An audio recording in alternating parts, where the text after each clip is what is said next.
I am Dr. Vasant Kumar speaking from Mysore. Yeah, when Congress does not have the answers for rising commodities and they don't have the answer for corruption and they are getting nightmare about Modi, it is quite natural to make use such languages. It is well expected. And Congress, first time in their lifetime, they are getting rebuke from such languages from other opponent parties. Okay, Vasant Kumar, I thank you for your question. Rajeev Gowda, respond. Okay, there are two aspects here. One has to do with Modi's style of functioning, and it's perfectly appropriate for enough people to point out that this style of functioning is autocratic and fascistic and everything else. The second point is about the state of the economy. There are different aspects of the economy. One aspect of the economy is that there is more money in rural India. We have created a whole set of rights-based laws. Essentially today, everyone wants to focus on those who are rich and urban, and we're not interested in looking at those who have been lifted out of poverty. We've seen tremendous progress in the last decade. All these kinds of kilo of onion. Inflation comes and goes. Inflation comes and goes. And inflation comes and goes, but it doesn't bother congressmen sitting in Delhi and in Mantralaya and Maharashtra, but it bothers the villagers and the rural people you're talking about. It takes its time to sort out. One more caller, please. Manish from Mumbai. Yeah, Manish from Mumbai. Good evening, Manish. Yeah, I'm Manish Bhavnani from Mumbai. Yes. I have a question for Madam Lekhi. Yeah, go ahead. There is absolutely no necessity for BJP to raise, they should stick on the issues and they should not harp on the various things. As they had lost 2004 and 2009 election only because of their spokesperson and because of India shining and feel good factor, this thing. So the slogan. So it's absolutely for why, madam, when I see you on the TV, you always you are always fighting on the issue. You are always fighting with other parties and all this. Why you should concentrate on the real issue of the onions and all this. No need for you to portray Modi and all this. Absolutely, you can win on the symbol itself, on your symbol and brand name. Absolutely no need for you to harp on Modi and other things. We want the prices of onions and the essential commodity should I think it's well said. So well said. So you know what, Manish? This is the point. Now I want to go back to Katie. I want to answer him. This is a question to me. Mr. Gowda, this is a question to me, and let me answer this gentleman. Briefly. I welcome your suggestions, but you're not somebody whose suggestion I'll take seriously for the simple reason that when I am being attacked from all sides, I have every business to rebut and respond. I will not be a punching bag for others. That is my statement. And so far as onion prices and other stuff is concerned, we are constantly speaking on this. In fact, I wrote a piece in the month of March. You can search it on the net, you'll find it, that this is exactly what the Congress strategy is, because they've failed on issues, they've failed on the subject of economy, employment and so on. They want to bring the level of the debate down, and that is exactly what they are going to do, and this is exactly what what is happening. And it is but I can assure you, no, I think, faced with it. Can I say one thing, Meenakshi? I am going to respond. Can I say one thing, Meenakshi, with respect to you and with your experience, that I think you're getting very touchy. The fact of the matter is, KTR, let's get you in. 5 issues I put before the viewers tonight. Onions, vegetable prices, inflation, growth, rising EMIs or the fear of it, and loss of jobs. You put this to any viewer of the Newshour tonight, anywhere in the country, and you ask them, we want to talk about this, or we want to talk about megalomaniac, psychopath, liar, fascist, pappu, popu, and no, Meenakshi, no, Meenakshi. No, just listen. Meenakshi, I need to take a view from KTR on this. KTR, what do people want to hear? Modi should not fight on Modi. What do people want to hear? Modi. That is the statement. What do people want to hear? They want I think you are losing the plot if you think people want to hear the political fight. People want to hear an answer to inflation, growth, EMIs and jobs. KTR. And the answer lies in Mr. Modi's personality.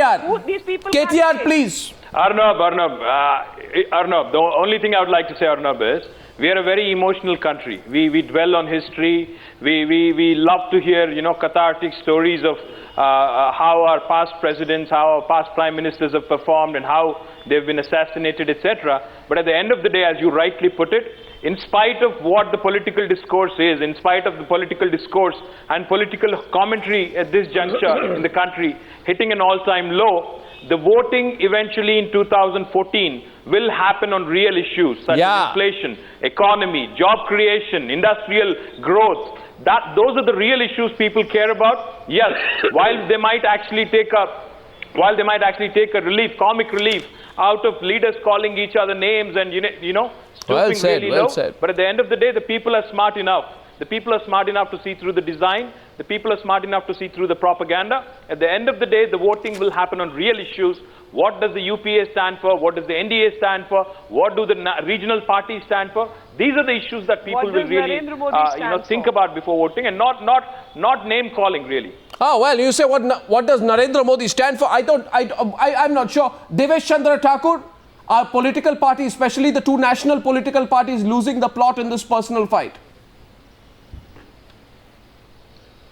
Well, definitely yes, because as Mr. KTR put it rightly, it is going to be the real issues. It's going to be the real issues. It's going to be the issues of prices. It's going to be the issues of jobs. It's going to be the issues of eradicating unemployment and corruption. Definitely, it's going to be the real issues which are going to be decisive matters as far as the 2014 elections are concerned. I don't think it's going to be on personalities or it's going to be on any individual personalities at all. Yeah, and what happens in all of this name calling is that nobody ever gets down to saying, this is my promise, this is my commitment, that this is how I'm going to do it. People really want to hear an answer on inflation, growth, EMIs and jobs. And in this name calling, all of this is completely lost. I believe it will be tragic here if the election of 2014 sees high decibel levels, but absolutely no focus on these critical issues. One more caller is coming in tonight. That's Prabal from Kolkata. Prabal, good evening. This is Arnab here. Who's your question to? Good evening. I have few observations. Number one, that the very basic purpose of a debate is not to win, but to progress. So I haven't seen any progress out of here. That is number one. And number two, what are they fighting for? Is for their own party or for India? That is number two. I am asking all of them that. And number three is the most important, is that I personally believe that they are all very good in history. But the problem is that nobody wants to learn from history and make progress. Well, I think that's a very, very good observation, Prabal. Look at the comments of all our viewers. I'm getting a sense here. You people need to understand, but you people as in politicians, Rahul Narvekar, that you will lose the plot and the connect with the people. Increasingly, people will believe that you're obsessed with each other. I'm sorry, it's you as in representative. You're all obsessed with each other, and you are not obsessed with the people who you want to represent. And people will see through it. Well, they will enjoy. As somebody said here, this attacks will provide comic relief at most. Well, Arnab, I absolutely concede to the fact that a debate should be based on issues like corruption, inflation, growth, development, etc., etc. And the responsibility for that is not only on the politicians on your panel today or in the respective political parties, but it is also equally upon you as a media channel to draw these issues, debate on these issues. I would have appreciated had you had a debate tonight on these issues rather than debating the tragedy before you point a finger at all of us or any political party, you need to also look into what you are doing. The tragedy, and I think let's together come together and take this country forward. The tragedy with political parties and politicians like you, Rahul, is that you only believe that the media should be given the job of governing the country. You govern the country. And 1 minute, when you cross the line and when our viewers give that honest feedback that this has gone on too far, and by the way, Rahul Narvekar, don't forget, all the scams were broken by the media.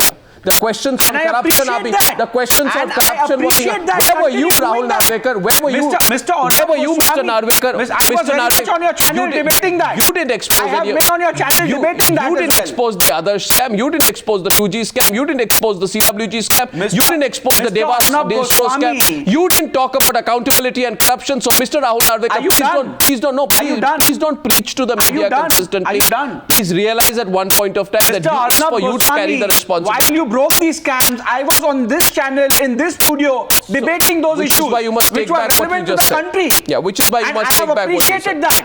in the same breath, I'm telling you, continue doing that good job. Don't lose focus and don't debate such irrelevant issues. It's irrelevant. That's all I'm telling you. Irrelevant. And that's exactly what your viewers have said. I think it's extremely relevant at a point, especially when, for example, one political leader says that another political party is going to create communal trouble in the run-up to the 2014 elections. Now, what does that mean? It means that you are trying to create a climate of fear. You agree with me, Rajeev Gowda?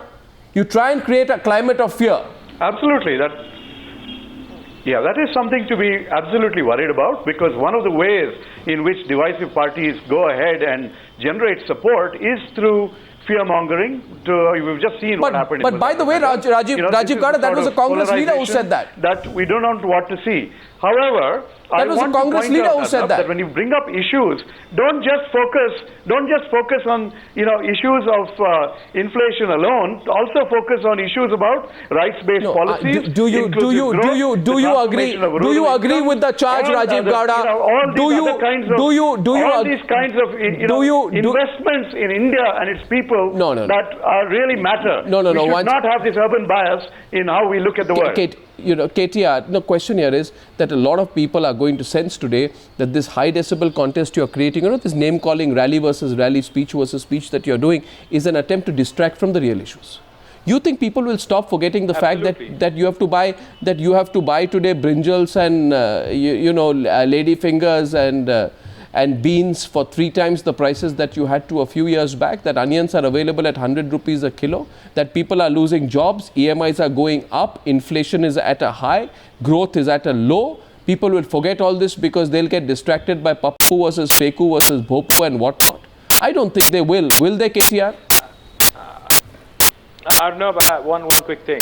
See, camouflaging the real people issues, people-related issues, as you rightly put it, by the political rhetoric, and it can only provide a temporary comic relief.